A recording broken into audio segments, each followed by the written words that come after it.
What does financial independence mean? To me, it means having a good monthly income from an ever-growing investment portfolio, one that allows you to stop working at any time, and when you do stop, you won't need to scrimp to get by. You'll continue to enjoy the lifestyle that you've grown accustomed to.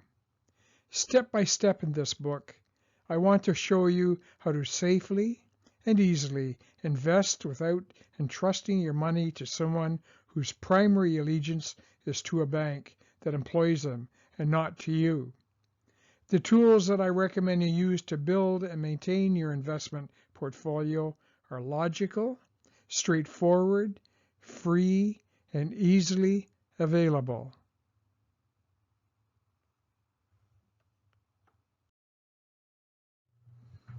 This book's objective is to make you very aware of what your money is invested in and why it is invested in those investments. Being aware of this will give you the confidence to build and maintain your investment portfolio. Only 20 stocks are needed to provide you with a safe annual dividend income of 6% while growing your portfolio's value by 9% each year. Being a senior vice president in a large corporation gave me a big salary and other perks. One of them was that when I retired, I would receive an index pension equivalent to 80% of my salary. Why should I worry about the future? I was fixed for life. In 1996, the president decided to sell Credital to Equifax. No longer was I going to receive an index pension when I retired. I was now going to be given a lump sum of money. How safe is your future? Much of my life, I worked for large international corporations that gathered and analyzed risk information on companies. In 1991, I was asked by American Express and Canfor Weldwood if I would develop a score that would allow them to sort businesses from highest to lowest risks. While I did not have $50,000 in my budget to pay the experts who had built such scores for consumers, to investigate the possibility of determining if businesses could also be scored, I did have 25 years of commercial risk assessment experience. I fully understood the thought processes that risk managers went through in making predictions. So one afternoon, I sat down and built a commercial risk scoring matrix. My programmers then turned it into a computer program. Then the Canadian Imperial Bank of Commerce thoroughly tested it. They responded that the scoring system was amazingly predictive in forecasting which companies were going to be bad debts. That score is still used daily by thousands of risk managers. I remember this scoring system a few years later when I suffered great financial loss.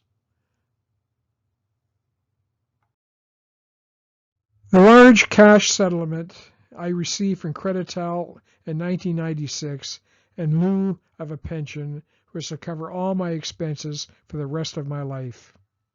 I was 52. A quick calculation indicated that I would have to die at a very young age if I wished to retain my current lifestyle. It needed to be invested. Having no investment experience, I contacted a friend, the president of a small securities company. In 15 minutes, he had invested what was my entire life savings into a few mutual funds.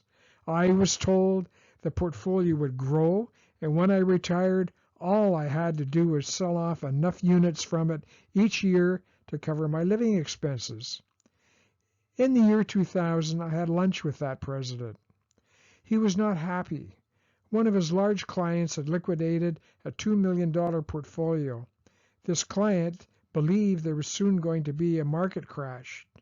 My financial advisor with decades of experience called this client a fool for withdrawing the money and making such a silly prediction at a time when dot-com companies were booming and fortunes were being made by speculative investors. I am sure his scoring was tainted by his immediate loss of at least $30,000 in income from the loss of that portfolio. A few weeks later, the stock market did collapse. My portfolio quickly lost $300,000. Having lost all confidence in my investment advisor, I took back what was left of it and set out to find a better, safer way to invest.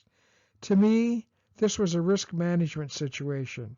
It called for a scoring system that could sort stocks from least likely to most likely, provide a steady, generous income, and grow in value.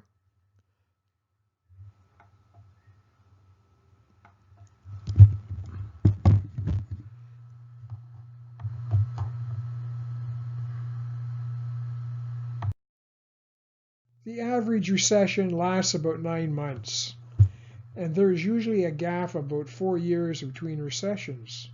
It has been 11 years since the 2008 recession. This is an unprecedented length of time. It seems every month for the last 11 years we've been warned that we are soon going to be into the next recession. All this says to me is that the future is unpredictable.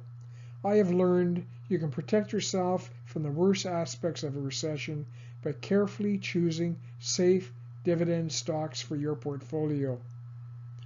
We may go through a major recession in the next few years. However, a recession is not a time for panic, to liquidate all your stocks and hide in a cave. Yes, unemployment will increase, the value of your investments will decrease, but life will go on. People will continue to eat, drive cars, use banking services, rent accommodation, and generally weather the storm. Based upon my experience in 2008, you would notice little impact on your dividend income, presuming, of course, that you sell none of your dividend-producing shares. No one is going to care as much about your money as you do. Financial advisors are not your friends. They are salesmen who are employed by a financial institution to sell you and giving your money to that financial institution, where it will enhance their wealth, not yours. They will profit from your portfolio, whether it increases or decreases in value. The typical investment advisor expects to lose 30 clients every year. This requires them to approach 300 prospective customers with the hope of selling 30 to replace the lost ones. Thus, your investment advisor finds it difficult to find the time to spend even an hour with you during the year. Many investors think their investment advisor decides where to invest their money. This is not the case. There's a hidden portfolio manager who invests the money for perhaps thousands of clients. The clients are added to various investment pools that match their stated tolerance for risk. When a portfolio manager adds or subtracts a stock, all those thousands in the pool pay a transaction fee of a few dollars for that change to all their portfolios. The portfolio managers are under pressure to generate fee income for the bank. This gives them a great incentive to make changes in your portfolio. Never lose sight of the reality that banks are not churches and financial advisors are not priests. To sell you, an investment advisor must convince you in his dress and manner that he is wealthy, with enormous knowledge about investing. Since you know so little about investing, it is not too difficult to pull this illusion off. You might be surprised to find that your portfolio is much larger than your investment advisor's, if he has a portfolio.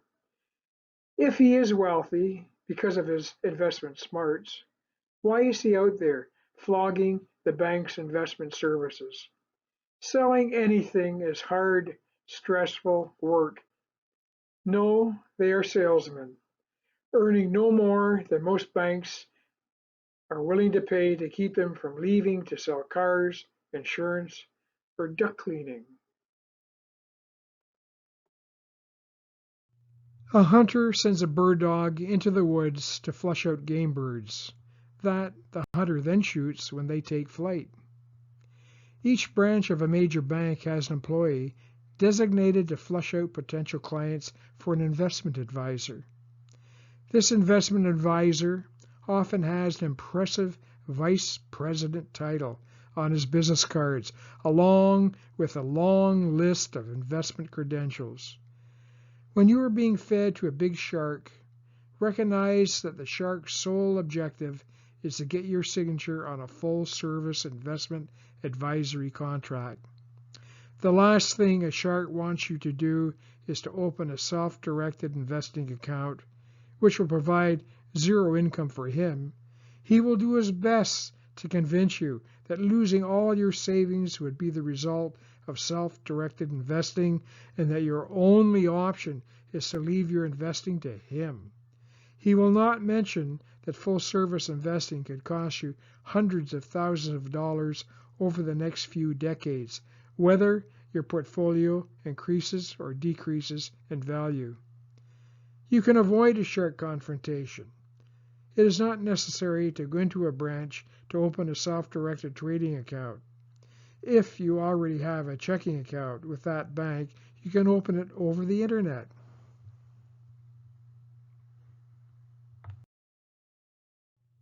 If you do end up with an investment advisor, they will try to sell you powers of attorney, estate services, and the drawing up of a will. Through the bank, these legal transactions could cost you significantly more than what is available if you shop around. If you are transferring a portfolio from an old bank to a new bank, let the new bank handle the whole transaction. Otherwise, the old bank could charge you thousands of dollars. The new bank will do such a transfer for free, and it should only take a few days. If you are presented with a contract to sign, go over it line by line. They may try to slip a full-service contract by you. If they succeed, it could take months before you can regain control of your money. Under no circumstances should you ever be requested to complete a risk tolerance form. Without this form, an investment advisor cannot process you as a full-service customer. Self-directed investors are totally responsible for their own investment decisions and establishing their own risk tolerance.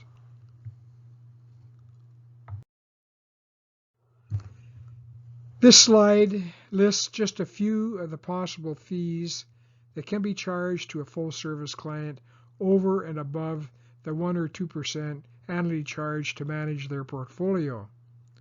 These fees can quickly add up to thousands of dollars annually. They usually hide their full-service fee schedule at the back of the contract. It is crammed into one long paragraph in the smallest possible font. A self-directed account avoids these fees. The plan is for you to buy 20 dividend stocks to add to your new self-directed portfolio. You may hold these carefully chosen stocks for 10 years or even more. Thus, over the decade, your total charge for these stocks is a one-time fee, 20 times $9.95, or a little less than $200, even if the total value of your portfolio was $500,000. If this $500,000 portfolio was in a bank's full investment service account, you would be paying about $7,500 per year, or in 10 years you would have paid out $75,000. If the $500,000 was in mutual funds, you would expect to pay in 10 years about $111,480. And if it was in exchange-traded funds, you would expect to pay $9,600 in 10 years.